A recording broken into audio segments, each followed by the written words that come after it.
Because that is... Kaya nga po, patapusin niyo ako para may kwento ko lahat. Pwede? Yeah, but can Kung I, pwede can lang I ako. have, Kung pwede, can I pagkatapos have, pwede niyo ako can I have tanungin. a direct answer, Mr. Speaker? I am directly answering you.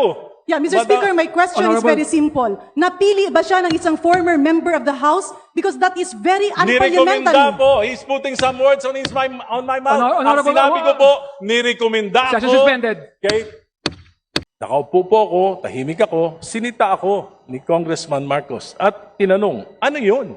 May we know the pleasure of the Honorable Egay? Question of personal and collective privilege. May we know the... Well, I just have to explain my side because I was suddenly removed and replaced as the senior deputy minority leader yesterday. Would you like to transfer to the majority? The Honorable Egay Herisi has 10 minutes. Please proceed. Thank you, Madam Speaker. Yesterday, I was removed and replaced as senior deputy minority leader without any stated reason. But let me say this clearly. I have no bitterness about my replacement. In fact, I am honored that I was replaced by a fellow liberal and a far stronger fighter for truth and justice, Congresswoman Laila De Lima. She is a former senator, a former secretary of justice, and a woman who sacrificed 6 years of her life in prison for standing up against abuses in government and for speaking for the truth. If there is anyone more worthy to take my place, it is Congresswoman Laila De Lima. Papasalamat din po ako kay Minority Leader Nonoy Libanan. Alam ko po na nakatali ang kanyang mga kamay. Malaki na rin po ang kanyang sakripisyo sapagkat madalas siyang tinatawagan ni Majority Leader Sandro Marcos dahil sa aking tuloy-tuloy na kritisismo sa mga polisiya ng Administrasyong Marcos. Policies, ulitin ko po, policies, not personal attacks.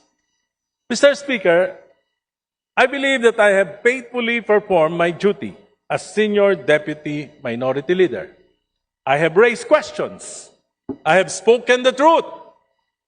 I have offered well-meaning criticisms in the interest of accountability.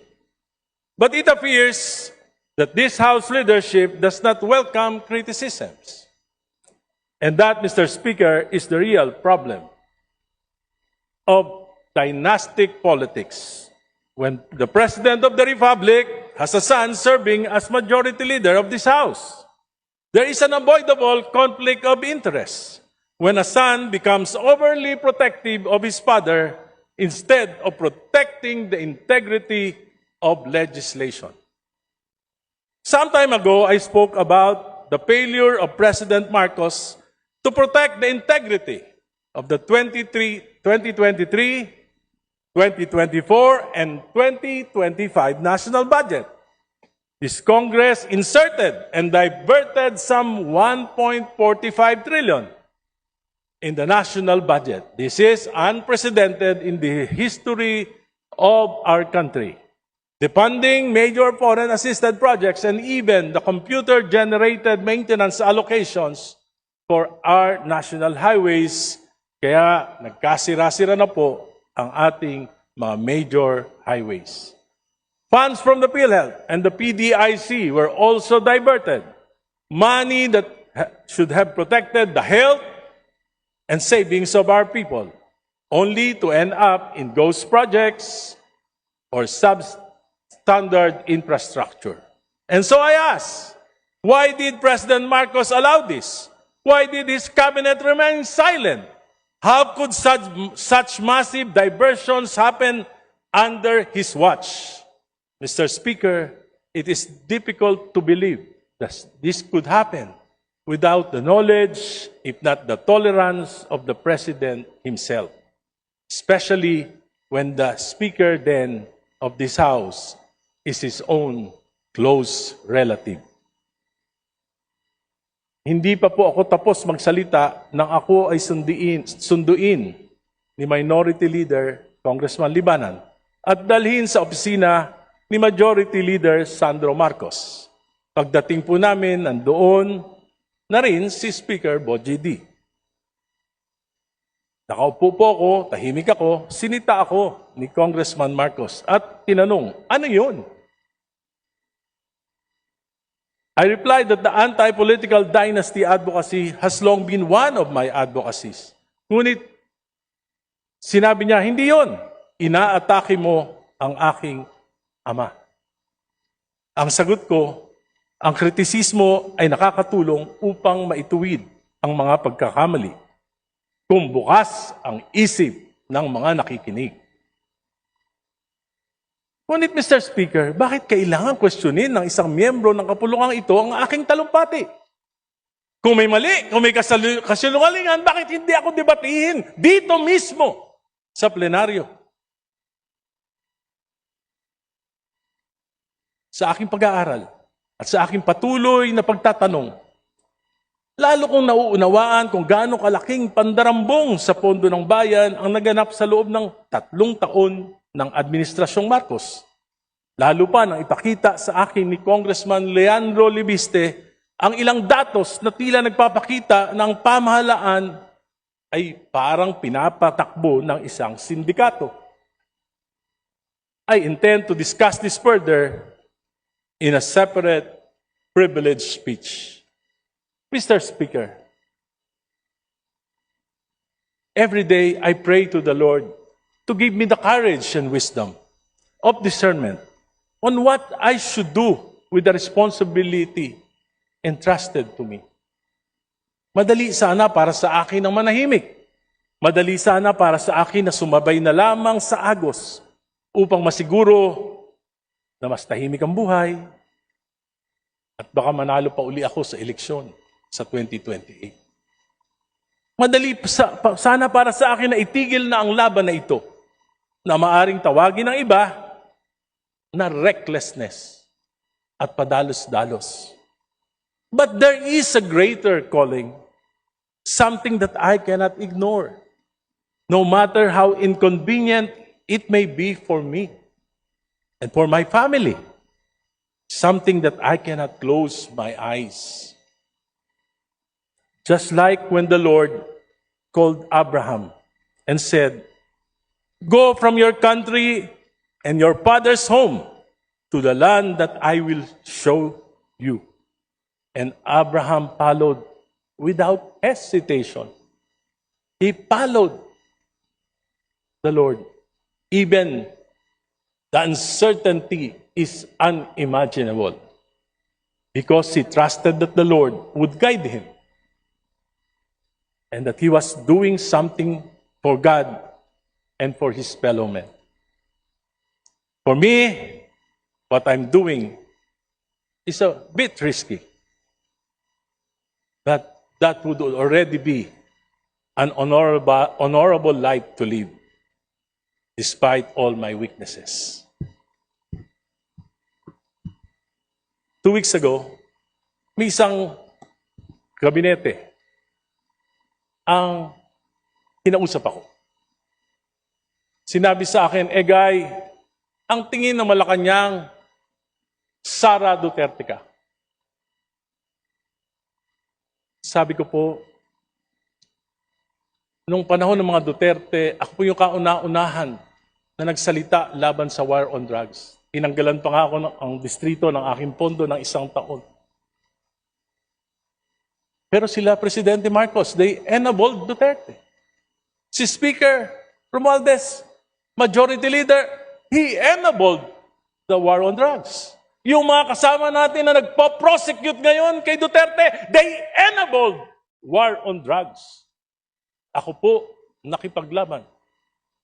At hindi ko po nilalabanan ang dinastiya ng Marcos lamang. Dinalabanan ko rin ang dinastiya ng mga Duterte sapagkat alam ko na ang punot dulo ng korupsyon dito sa ating bansa ay ang pataba at ngayon mabubundat ng mga political dynasties. Sabi sa akin, Guy, yung mga salita mo nakakapagpalakas kay Sara Duterte. Sabi ko, mali yan. Secretary, ang nagpapalakas kay Duterte ay ang patuloy na mga palpak na polisiya ng Administrasyong Marcos. Sinabi magpapakulong December 15, nagpakulong ba kahit isa? Sinabi ipapasa yung Independent Commission for Infrastructure na mag-iimbestiga. Pinasa ba? Binola lang kami. Sabi, magpapasa ng isang makatotohanang anti-political dynasty. Ipa-priority. Ano nangyari? Sa halip na anti-political dynasty ang pinasa ng Committee on Suffrage and Electoral Reforms. Ito po ay pro-political dynasties. Hindi lang magpapadaba, magpapabundat pa sa mga dinastiya dito sa ating bansa. Today, I bow out as Senior Deputy Minority Leader of this House. But I am even more emboldened to be a stronger voice against what is wrong with our system.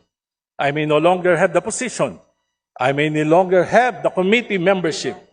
But I still have the knowledge. I still have the experience.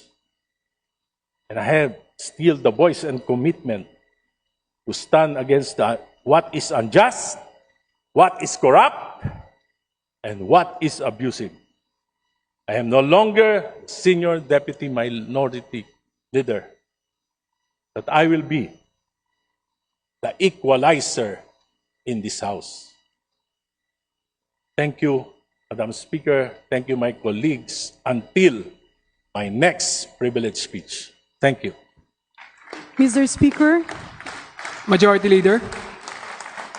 maraming Speaker, salamat, Mr. Speaker. I move to recognize the Honorable Deputy Speaker Janet Garin. Deputy Is my Speaker Janet, distinguished Deputy Deputy colleague- Speaker Janet Dillon is now recognized. He is my distinguished colleague and a very good friend during the Aquino administration, willing to yield to some questions. Maraming salamat, Mr. Speaker. Maraming salamat din sa ating mga kasamahan. I decided to interpolate and ask a few questions to our distinguished colleague, Mr. Speaker, dahil medyo nalito ako nung ang pinag-usapan ay ang posisyon ng Senior Deputy Minority Leader, pero tila nalihis ang kanyang speech patungo sa pagpupuntirya na majority ang may kasalanan.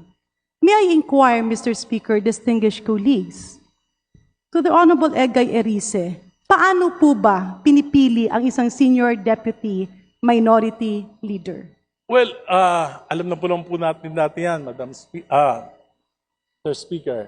Hindi pa lang naman ngayong administrasyon na ito, ng mga nakaraang administrasyon, hindi po tayo pumipili talaga ng minority leader kung walang blessing ng leadership ng House. Ibig sabihin, distinguished speaker, nung ikaw ay naging Senior Deputy Minority Leader, ito ay may sabwatan sa mayorya?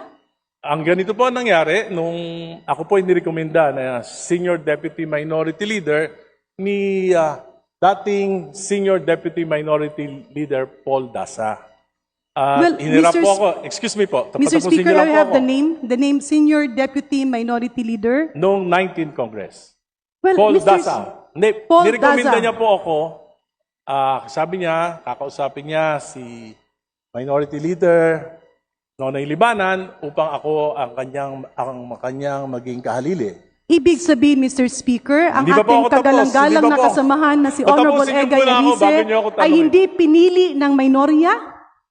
But, Because that is... kaya nga po, patapusin niyo ako para maikwento ko lahat. Pwede? Yeah, but can Kung I pwede lang, have kung pwede, can I have pagkatapos pwede niyo akong can I tanungin. have a direct answer, Mr. Speaker? I am directly answering you. Yeah, Mr. But, Speaker, my question is Honorable- very simple. Napili ba siya ng isang former member of the House? Because that is very Nirekomenda unparliamentary. po. He's putting some words on my mouth. Ang Honorable- sinabi ko po, nirekomenda Session ko suspended. kay